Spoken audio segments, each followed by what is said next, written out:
శుక్లాంబరధరం విష్ణుం శశివర్ణం చతుర్భుజం ప్రసన్నవదనం ఛాయేత్ సర్వవిఘ్నోపశాంతయే. పరశురామునికి దుర్గతి నాశిని కవచం.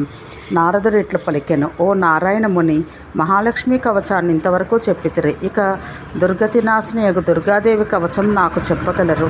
ఇది పద్మాక్షనికి ప్రాణం వంటిది, బలానికి కారణం కావున నాకు వివరించమని కోరెను. శ్రీ నారాయణముని ఇట్లు పలికెను: ఓ నారద, నీకిప్పుడు దుర్గా కవచం చెప్తాను. ఈ కవచాన్ని పూర్వకాలాన శ్రీకృష్ణుడు గోలోకాన బ్రహ్మదేవునికి ఉపదేశించెను. త్రిపురాసుర సంహార సమయాన బ్రహ్మదేవుడు ఈ కవచాన్ని శంకరునికి ఇయ్యగా, శంకరుడు ఈ కవచం ధరించి త్రిపురాసురులను జయించెను. అటు పిమ్మట శంకరుడు దీన్ని గౌతమ మహర్షికి ఉపదేశించగా, గౌతమ మహర్షి పద్మాక్షుడను రాజుకు ఉపదేశించెను. ఈ కవచం వల్లనే పద్మాక్షుడు సప్తద్వీపాధిపతి కాగలిగెను. అట్లే ఈ కవచం వల్లనే బ్రహ్మదేవుడు జ్ఞానాన్ని శక్తిని సంపాదించుకొనెను. అదేవిధంగా శంకరుడు సర్వజ్ఞుడై సమస్త యోగులకు గురువు కాగలిగెను. అట్లే ఈ కవచం వల్ల గౌతమ మహర్షి శంకరునితో సమానుడయ్యను అని పలికెను. బ్రహ్మాండ విజయం అని పేరుగల ఈ దుర్గాదేవి కవచానికి ప్రజాపతి ఋషి, గాయత్రీ ఛందం ఛందస్సు. దుఃఖాలను పోగొట్టు దుర్గాదేవియే దేవత. లోకములందు విజయం సిద్ధించుటకై దీన్ని ఉపయోగించాలి. అత్యద్భుతమైన మహత్యం గల ఈ కవచం మహిమలకు నిలయమైనది. ఓం హ్రీం దుర్గతి నాశిన్యై స్వాహ అను మంత్రం నా శిరస్సును కాపాడుగాక. ఓం హ్రీం అను మంత్రం నా చెక్కిళ్లను రక్షించుగాక. ఓం హ్రీం శ్రీం అనేది నా కండ్లను రక్షించుగాక. ఓం దుర్గాయై నమః అను మంత్రం నా కర్ణములను ఎల్లప్పుడూ రక్షించుగాక. ఓం హ్రీం శ్రీం అను మంత్రం నా నాసికను ఎల్లప్పుడూ రక్షించుగాక. ఓం శ్రీం హ్రూం అను మంత్రం నా దంతాలను, క్లీం అనేది నా పెదవులను రక్షించుగాక. క్లీం క్లీం క్లీం అను మంత్రం నా కంఠాన్ని, దుర్గాదేవి నా గండభాగంను రక్షించుగాక. మహాకాళీ దుర్గే స్వాహ అను మంత్రం నా స్కందాన్ని రక్షించుగాక. విపద్వినాశిన్యై స్వాహ అను మంత్రం నా వక్షస్థలాన్ని కాపాడుగాక.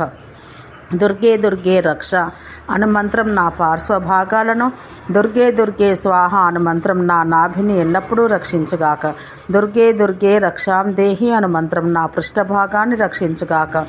ఓం హ్రీం దుర్గాయ స్వాహ అను మంత్రం నా చేతులను, పాదాలను రక్షించుగాక. ఓం హ్రీం దుర్గాయ స్వాహ అను మంత్రం నా సమస్త అవయవాలు రక్షించుగాక.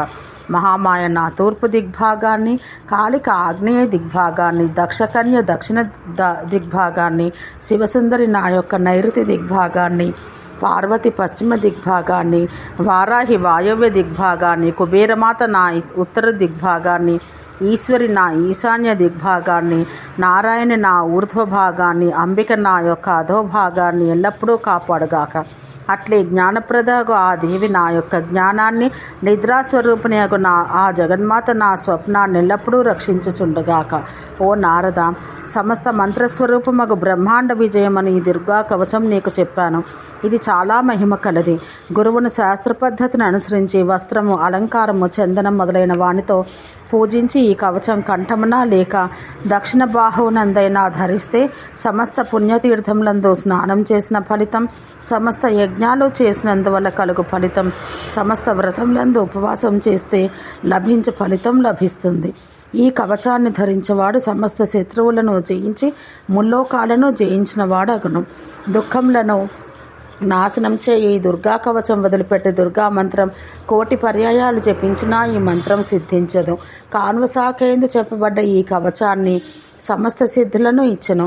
అత్యంత రహస్యమైన ఈ కవచాన్ని అర్హత లేని వానికి ఎట్టి పరిస్థితిలోనూ చెప్పరాదు అని నారాయణుడు నారదునికి చెప్పాను. ఓం శాంతి శాంతి శాంతి.